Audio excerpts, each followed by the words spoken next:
Frédéric Ancel, bonjour. Bonjour, bonjour. Vous êtes géopolitologue, spécialiste du Moyen-Orient. Merci d'avoir accepté l'invitation de Radio J. Le 7 octobre, c'est plus de 1200 morts, plus de 200 otages.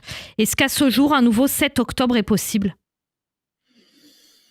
Alors, aujourd'hui, ce n'est pas possible pour une raison militaire, technique très simple. Plusieurs milliers de soldats israéliens constituent une espèce de cordon de sécurité, en quelque sorte, à la fois du côté israélien, mais aussi du côté palestinien de la bande de Gaza, de la fameuse muraille, enfin de cette barrière prétendument infranchissable, d'une part. D'autre part, le Hamas est moribond. Enfin, je veux dire, c'est aujourd'hui, je vois difficilement, encore une fois, sur le plan militaire, une capacité terroriste du Hamas d'investir une partie du territoire israélien, même sur le plan balistique au fond.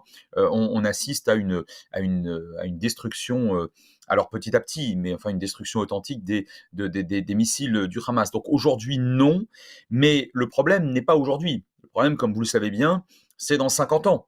Il y a 50 ans, presque jour pour jour, avant le 7 octobre 2023, se déroulait déjà une catastrophe. Et les mêmes causes entraînant les mêmes conséquences, il faudra bien qu'Israël remette de fond en comble en tout cas, repense de fond en comble sa sécurité à ses frontières pour pas que ça puisse se reproduire. Pour vous, le 7 octobre, ça a un lien avec la guerre de 73 ? Oui, ça a un lien, pas deux ou trois, mais un. Oui, c'est celui de la représentation, de la perception de l'ennemi comme un ennemi finalement assez faible, voire tout à fait stupide, qui n'osera pas, qui, en l'occurrence, ces dernières années, aux yeux de Netanyahou, s'embourgeoise grâce à l'argent du Qatar et par conséquent maintiendra finalement un niveau très bas. On appelle ça une guerre de basse intensité, voire même un front gelé avec Israël.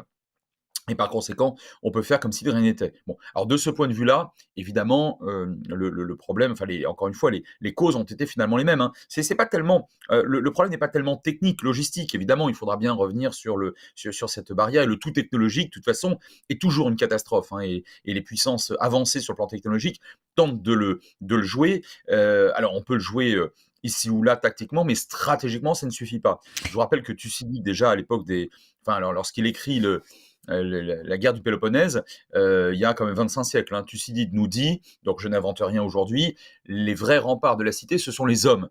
Voilà. Donc il faudra revenir évidemment sur le tout technologique et revenir sur cette perception, cette représentation de l'adversaire ou de l'ennemi qu'on a manifestement mésestimé. Frédéric Ancel, pourquoi est-ce que Binyamin Netanyahou a mésestimé le Hamas ? Quelles sont les raisons ? Moi, je pense qu'il y a deux raisons principales. La première, je le redis d'un mot, c'est le credo selon lequel le Hamas, bien qu'étant un groupe religieux et même fanatique, va finalement s'engraisser, s'embourgeoiser grâce à l'argent du Qatar et par conséquent va gérer les affaires de la bande de Gaza, des affaires assez lucratives pour le Qatar d'ailleurs, on le sait, on l'a bien vu, tout ça est totalement public, grâce au Qatar. Et par conséquent, il ne cherchera plus à mener une véritable guerre contre Israël. Donc on peut passer à autre chose. Oui, mais sauf que c'est pas comme ça que ça fonctionne, parce que le Hamas est réellement un mouvement fondamentaliste et extrémiste, de nature bien évidemment islamiste radicale. C'est la branche palestinienne des Frères musulmans, il ne faut pas l'oublier. Il est extraordinairement antisémite, il est très cruel, et il, occasionnellement en tout cas, il s'adapte militairement et techniquement, on l'a bien vu, à l'adversaire ou à l'ennemi israélien. Et la deuxième raison, c'est réellement, j'insiste, une représentation de l'adversaire ou de l'ennemi, alors arabe État, soit arabe infra-État, comme finalement n'étant pas un grand guerrier doté de capacités militaires redoutables. Et malheureusement, je dois vous dire que dans le monde, depuis longtemps et ailleurs, cette mésestimation de l'adversaire coûte extrêmement cher. Et encore récemment dans le Caucase, les Arméniens en ont fait là l'expérience extrêmement amère face aux Azerbaïdjanais. Vous dites régulièrement, pour en revenir sur cette force du Hamas, vous dites régulièrement qu'il est impossible de détruire le Hamas militairement, ou pas seulement. Pourquoi ?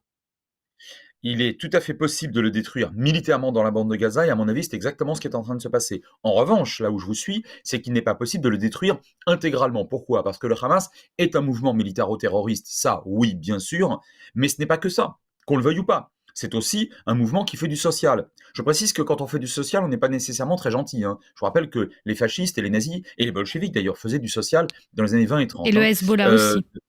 et tous les groupes fanatiques dans le monde qui pallient notamment à la faiblesse de l'État, ou De en tout cas l'État, de la, oui, c'est ça. En tout cas, de de la l'autorité. suprastructure, en quelque sorte, qui aurait dû s'occuper du social. Il fait du social, il fait de l'éducatif. Alors, on n'aime pas ce qu'il enseigne pour l'essentiel dans les écoles et les lycées qu'il détient, n'empêche qu'il en fait. Bon, et beaucoup de gens comptent sur lui à ce niveau-là. Et par ailleurs, c'est un groupe, bien évidemment, religieux. Je n'oserais pas le qualifier de spirituel, mais il est religieux. Alors, vous ne pouvez pas détruire tout cela. Et d'ailleurs, lorsque Ehud Olmert, en 2006, avait prétendu pouvoir détruire intégralement le Hezbollah au Liban, à la fin de sa phrase, à la fin de cet exorde, en quelque sorte, la bataille était déjà perdue, parce que l'objectif n'est pas atteignable. En revanche, sur le plan strictement militaire à Gaza, non seulement l'objectif est atteignable, mais à mon avis, il sera atteint. Frédéric Ancel, on évoque souvent les propos de Binyamin Netanyahou sur ce qu'il dit sur le Hamas, justement, le détruire, etc. Il y a Emmanuel Macron qui a dit les objectifs de la guerre ne sont pas clairs. Les objectifs de cette guerre, pour vous, Frédéric Ancel, ils sont clairs ou pas? Alors, moi, je veux bien que Benyamin Netanyahou tienne des discours de matamor extrêmement vengeurs, pourquoi pas, après le gigantesque pogrom du 7 octobre. Je constate simplement qu'il aurait pu y penser avant. Alors, pardon, hein, moi je vous dis ça, je ne suis pas de la commission qui se mettra sur pied, bien évidemment, et le plus tôt sera le mieux, la commission d'enquête sur la catastrophe du 7 octobre et ce qui y a mené. Enfin, je constate très objectivement qu'il est au pouvoir sans discontinuer pratiquement depuis 2009 quand même. Bon, et qu'Israël étant une véritable démocratie, c'est la tête de l'exécutif qui décide, qui donne les grandes orientations, et le pouvoir politique. Et le pouvoir politique, c'est lui, depuis 2009. Bon, alors ça c'est le premier point. Le deuxième point, l'objectif. Si l'objectif est la destruction militaire du Hamas, ça me paraît tout à fait cohérent. Mais attention, il y a toujours ce qu'on appelle le jour d'après. Hein, le grand stratège Clausewitz disait parfaitement, on est au début du 19e, et d'ailleurs on ne l'a pas attendu pour le savoir, mais n'empêche que lui l'a dit avec beaucoup de clarté, au fond, la guerre, c'est la continuation de la politique par d'autres moyens. Donc, il y a un moment où il y aura un cessez-le-feu, dans les meilleures conditions possibles, espèrent évidemment les Israéliens. Maintenant, le jour d'après, c'est quoi? C'est qui dans la bande de Gaza? Les Israéliens, non, ils n'en veulent pas, pour l'essentiel, la majorité d'entre eux. Des casques bleus, non, aucun gouvernement n'enverra au casse-pipe des casques bleus sans établissement préalable d'une véritable stabilité politique. Donc, qui d'autre? Les Martiens, pour l'instant, il n'y en a pas. L'autorité Qui d'autre? palestinienne? L'autorité palestinienne. Non mais enfin, on peut ne pas apprécier la manière dont l'autorité palestinienne, et notamment Mahmoud Abbas, gère les affaires des villes palestiniennes, enfin la fameuse zone A des Mm. accords d'Oslo, depuis 2015 et avant. On peut toujours, et on peut ne pas apprécier la manière dont les livres scolaires parlent d'Israël et des Juifs. Non mais très bien. Mais moi, dans la bande de Gaza, je veux savoir ce qui va se passer après une éventuelle, vraisemblable victoire militaire d'Israël. Donc, si les Israéliens ne veulent pas rester, et si personne d'autre, et notamment pas, bien sûr, des gouvernements arabes, envoyaient leurs soldats occuper avec ou sans guillemets Gaza dans les fourgons de Tsahal, donc en réalité personne. Non mais personne, c'est pas possible, parce que si c'est personne, c'est le Hamas. Alors vous voyez où est le problème. Je pense que, encore, je le dis d'un mot, l'objectif militaire aujourd'hui, il me paraît j'allais dire enfin, relativement clair, mais certainement pas l'objectif politique de manière générale. Et sans objectif politique, il n'y a pas de répit possible pour les Israéliens par rapport au Hamas, ou alors est-ce qu'il y en a un? La réponse est non, il n'y en a pas. Si on ne trouve pas, je veux dire, la communauté internationale, les Israéliens aussi, ne trouvent pas de solution, la moins mauvaise des solutions pour gérer les affaires sociales, les affaires publiques, la reconstruction bien évidemment, les affaires médicales, les affaires politiques et militaires, donc l'ordre en réalité, l'ordre public dans la bande de Gaza, qui ne soit pas, bien évidemment, aux mains du Hamas. Si on ne trouve pas ça, alors j'allais presque dire que tout cela aura été fait pour rien. Et ça, et alors là, pour le coup, je vais vous dire, il n'y aurait vraiment pas pire, hein. Non seulement dans l'opinion publique israélienne, mais également chez les Palestiniens. Ce n'est pas possible. Il faut qu'il y ait un jour d'après politique.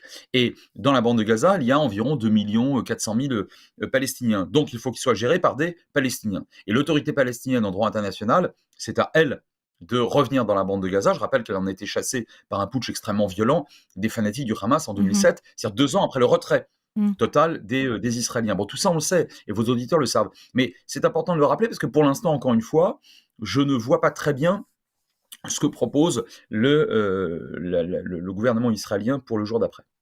Le jour d'après, on en reparlera bien sûr sur Radio J. J'espère avec vous, Frédéric Ancel. Merci d'avoir accepté notre invitation. Vous êtes géopolitologue et spécialiste du Moyen-Orient. Bonne journée. Merci. Bonne journée.